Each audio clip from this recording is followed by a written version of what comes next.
नमस्कार दोस्तों, स्वागत है आपका जीएस गुरु विकल्प चैनल पर। तो दोस्तों आइए आज हम लोग प्राचीन इतिहास की कक्षा में अगली क्लास को हम लोग देखेंगे। तो देखिए, प्राचीन इतिहास में हम लोगों ने हर्षवर्धन तक की बात कर ली थी। हमने गुप्त काल और गुप्तोत्तर काल को देखा था।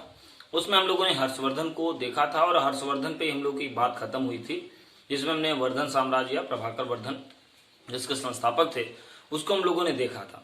अब आइए हम लोग बात करते हैं आगे। तो देखिए, हर्षवर्धन के समय ही हमने आपको बताया था कि वेनसांग आए थे और वेनसांग को हमने बताया था कि यात्रियों का राजकुमार वेनसांग को कहा जाता है। ये बात भी हम लोगों ने देखी थी। और एक बात और कि हर्षवर्धन के बाद जो कन्नौज साम्राज्य था उसके स्थापत्य के लिए या उस पे विजय के लिए 3 गुटों में युद्ध होता है, जिसमें पहला था गुर्जर प्रतिहार, दूसरा था पाल और तीसरा था राष्ट्रकूट। जिसमें से मतलब गुर्जर प्रतिहार, पाल और राष्ट्रकूट, इन तीनों के बीच संघर्ष होता है, युद्ध होता है कन्नौज पर विजय के लिए, जिसमें आखिर में गुर्जर प्रतिहार की विजय होती है। तो इतनी बात हम लोगों ने वहां पर कवर की है। अब हम लोग आगे बढ़ेंगे। तो आज जो हमारा टॉपिक है, आज की जो हमारी क्लास का जो टॉपिक है वो है संगम काल। अब संगम काल का मतलब क्या है कि संगम काल को हम लोग समझते हैं। देखिए, जब हमारा प्राचीन भारत का इतिहास चल रहा था, गुप्त काल गुप्तोत्तर काल, तो ये तो हमारा उत्तर भारत का जो इतिहास है उसको हमको पढ़ने को मिलता है। इसके समकालीन चल रहा था दक्षिण भारत के इतिहास के बारे में जो जानकारी हमको मिलती है, मतलब दक्षिण भारत का जो इतिहास है उसके बारे में हमको जो जानकारी मिलती है उसी को हम लोग संगम काल के नाम से जानते हैं। तो संगम काल या संगम काल जो है ये कुछ और नहीं है बल्कि दक्षिण भारत का जो इतिहास है उसका जो समय काल है उसी को हम लोग संगम काल के नाम से जानते हैं। तो आइए हम लोग बात करते हैं आगे। संगम काल में देखिए कुछ ग्रंथ लिखे गए जिनके रचनाकार यहाँ पर हैं, तो ये हमारे लिए बहुत इंपॉर्टेंट है। तो जैसे पहला जो ग्रंथ है वो है शिलप्पादिकारम। इसको ध्यान से सुने आप, वहीं पर नोट डाउन कर लीजिए, उसको तैयार भी करते चलिएगा।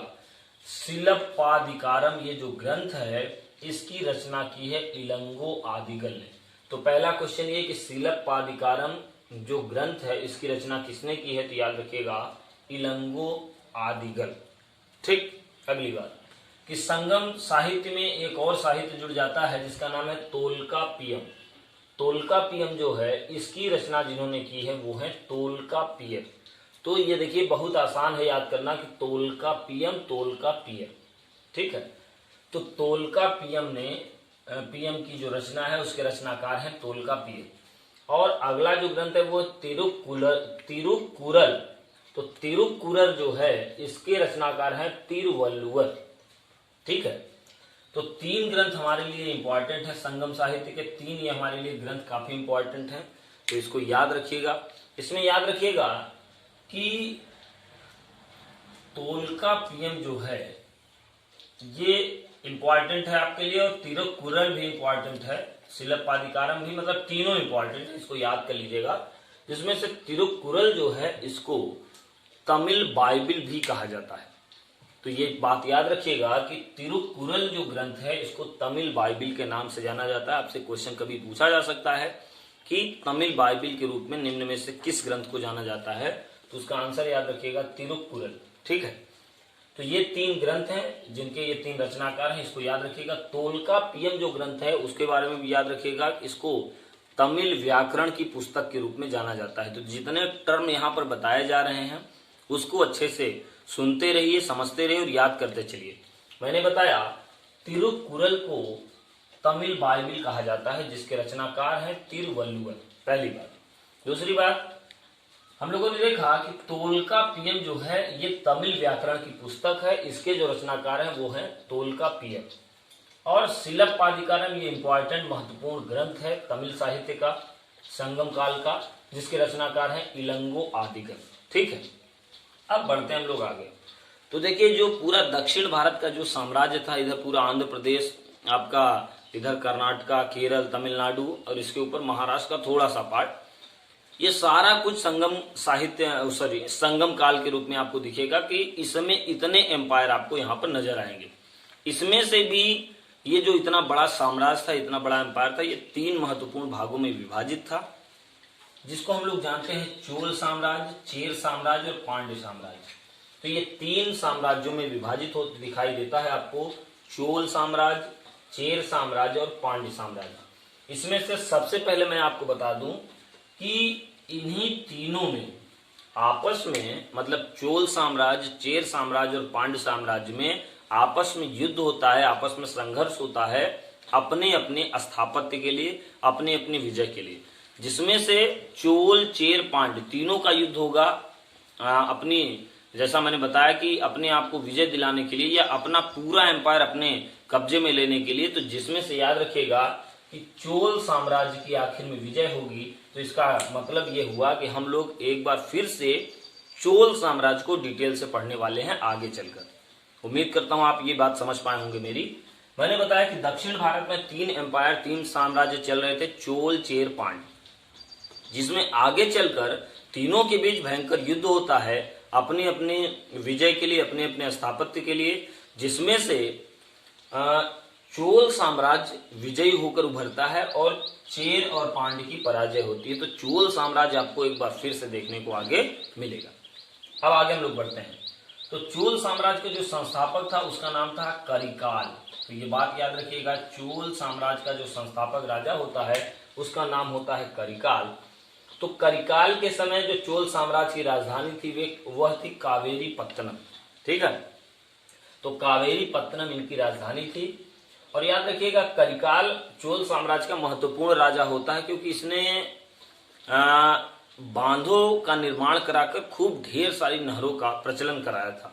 तो अपने समय में करिकाल कृषि के बारे में बहुत महत्वपूर्ण, केवल करिकाल ही नहीं, आप देखेंगे कि पूरा जो चोल साम्राज्य है इसमें आप देखेंगे कि हम लोग यहाँ ग्रामीण विकास के अगर बीज देखें तो आपको सबसे पहले यहाँ पर दिखाई दे सकते हैं कि इनमें ग्रामीण व्यवस्था को किस बेहतरीन तरीके से आगे ले जाना है, सुचारू रूप से आगे बढ़ाना है, उसका प्रयास चोल साम्राज्य ने बहुत शानदार तरीके से किया है। ये आपको इतिहास में दिखेगा। अभी हम लोग जितना चोल साम्राज्य को आगे पढ़ेंगे उतना हमको समझ में आएगा कि देखिए ग्रामीण विकास के बीज आपको चोल साम्राज्य में कूट कूट के दिखाई देंगे। तो हमने 2-3 बातें यहाँ पर समझी। जितनी बात हम लोग यहाँ समझ रहे हैं उतना ही हमको लिखना है, उतना हमको याद रखना है। स्पष्ट बात एकदम यही है। तो देखिए चोल साम्राज्य के जो संस्थापक राजा थे उनका नाम था करिकाल। इनके समय राजधानी थी कावेरी पत्तनम। इन्होंने बांध बनाए, बहुत ढेर सारे बांध बनाए, उनसे नहरों का निर्माण कराया ताकि सभी जगह तक सिंचाई की अच्छी व्यवस्था हो सके। मतलब चोल साम्राज्य का ऐसा पहला राजा होता है जिसने बांधों को बनाकर सिंचाई कराने की बात कही। इसके बाद हम लोग देखेंगे तो उधर आप गयासुद्दीन तुगलक, फिरोज शाह तुगलक वो बाद में आएंगे, लेकिन यहाँ पर आपको ये मिलते हैं करिकाल साहब। अगर हम लोग चेर साम्राज्य की देखें तो चेर साम्राज्य का एक राजा आपको याद रखना है सेनगुट्टवन। सेनगुट्टवन जो था ये चेर साम्राज्य का बड़ा महत्वपूर्ण राजा था और चेर साम्राज्य की जो राजधानी थी वो बाजीपुर थी, कर्नाटक। यहाँ आप इसको समझ सकते हैं, ये कर्नाटक का है। तो चेर साम्राज्य का जो महत्वपूर्ण राजा होता है वो होता है सेनगुट्टवन और इसके समय जो राजधानी होती वो होती बाजीपुर। पांड्य राजाओं को देख लेते हैं। जो पांड्य राजा थे इनमें एक महत्वपूर्ण राजा आता है नेडुजेलियन। नेडुजेलियन जो है वो पांड्य वंश के महत्वपूर्ण राजा होते हैं। तो पांड्य के समय राजधानी थी मदुरा। तो बस इतनी चीजें मोटे मोटे तौर पर आपको याद रखनी, बहुत इसमें से कभी क्वेश्चन आपसे पूछा नहीं जाता। बस ये याद रखिएगा चोल, चेर, पांड्य, इनके 2-3 जो भी महत्वपूर्ण राजा हैं और इनकी राजधानियां जरूर याद रखिएगा। और करिकाल के बारे में 2 पॉइंट याद रखिएगा कि इन्होंने बहुत ढेर सारे बांधों को बनवाकर उनसे नहरों का निर्माण कराया था। तो ये 2-3 बातें आपको बस इतना से याद रखना है। इसके बाद देखिए एक वंश हम लोग और देख लेते हैं प्राचीन इतिहास में जिसका नाम है पल्लव वंश। ये थोड़ा सा इंपॉर्टेंट है। इसके पहले पल्लव के पहले याद रखिएगा चालुक्य होते हैं। चालुक्य शासक को हम लोग देख चुके हैं, पुलकेशिन द्वितीय की बात हम लोग किए थे कि पुलकेशिन द्वितीय बहुत प्रतापी राजा थे। ये चालुक्य वंश के थे। और हम लोगों ने ये भी देखा था कि नर्मदा नदी के तट पर पुलकेशिन द्वितीय ने हर्षवर्धन को पराजित किया था। ये भी हम लोगों ने बात कर ली थी।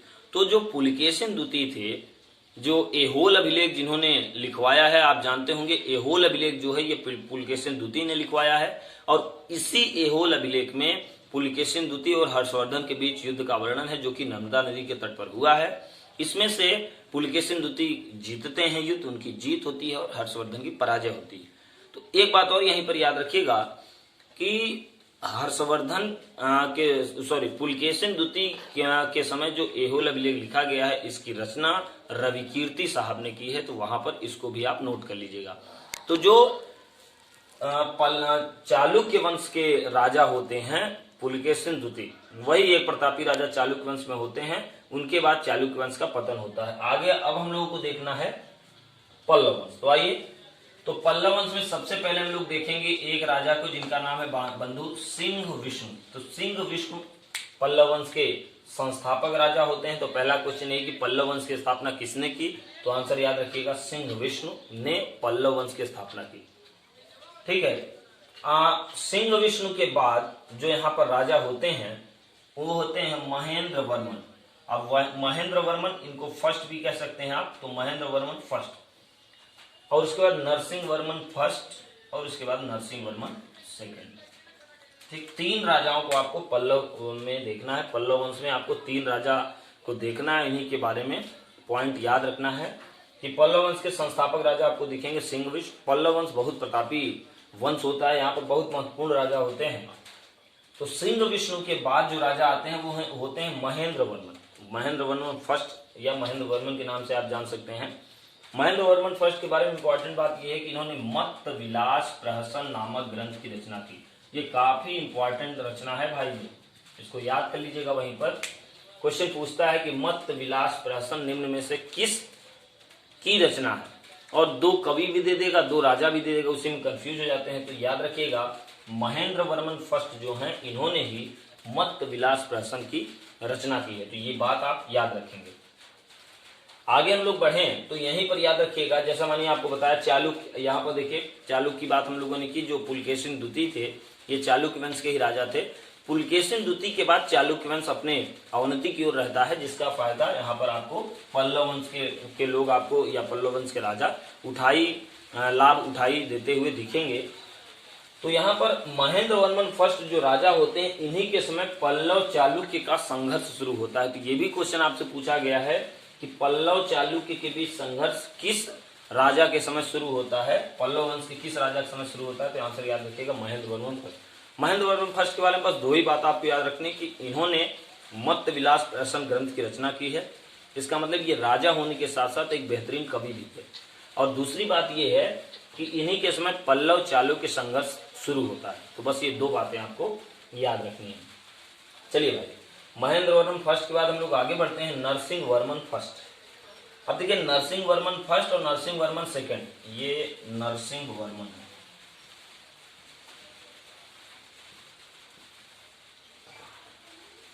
नरसिंह वर्मन सेकंड।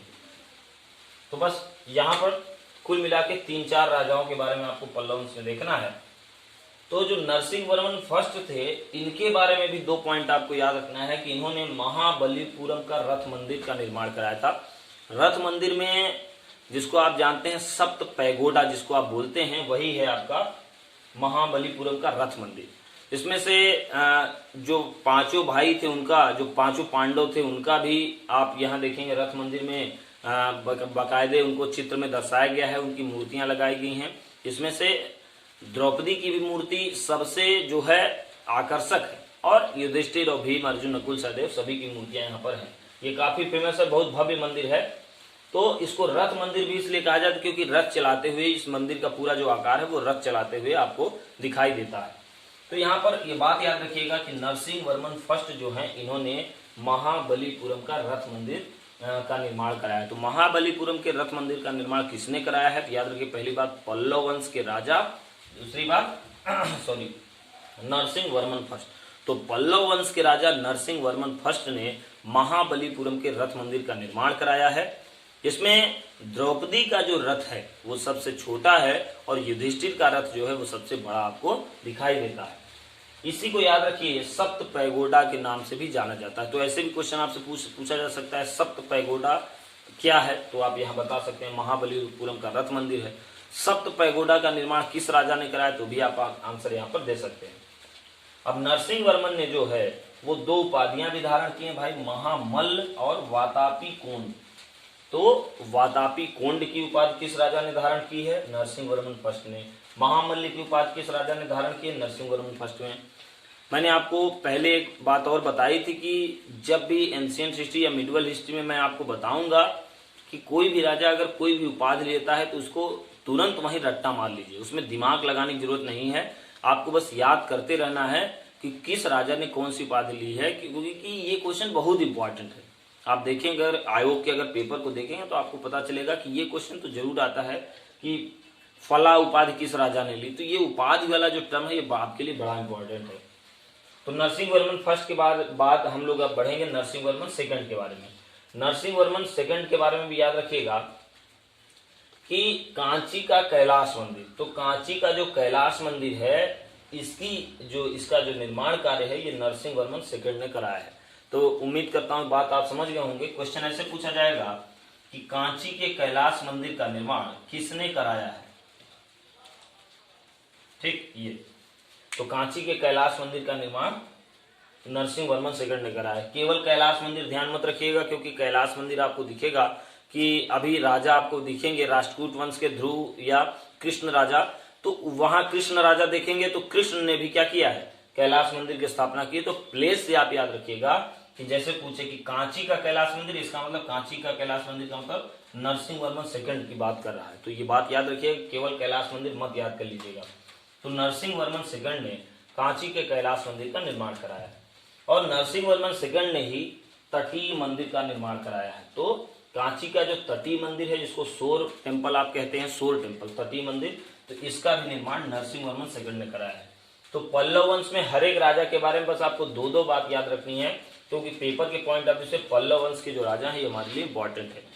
अब सिंह विष्णु और Mahendra Varman first, Narasimha Varman first, Narasimha Varman second, उसके बाद आप देखेंगे कि पल्लव वंश का भी आप देखेंगे कि राजाओं में अवनति आपको दिखेगी, और इस तरह से पल्लव वंश भी आगे चल के समाप्त होता है। और इस तरह से आपको दिखेगा कि प्राचीन इतिहास यहीं पर आके रुकता है। इसके बाद हम लोग सीधे सीधे मध्यकालीन इतिहास में प्रवेश करने वाले हैं, इसलिए मैं वीडियो को लंबा नहीं ले जा रहा हूं, क्योंकि यहीं तक आपका प्राचीन इतिहास आके रुकता है। हम अब आपसे अगले लेक्चर में मिलेंगे तो मध्यकालीन इतिहास की बात करेंगे, जिसमें हम लोग पाल वंश से अपनी बात को शुरू करेंगे। पाल वंश को लेते हुए हम लोग गुर्जर प्रतिहार और सेन वंश को भी लेके चलेंगे, और फिर आपको यहीं पर आगे मिलेगा, फिर से आपको जाके चोल वंश के बारे में देखने को मिलेगा।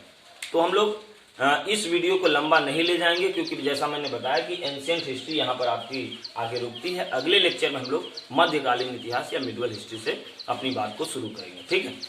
तो आप सबका बहुत बहुत धन्यवाद।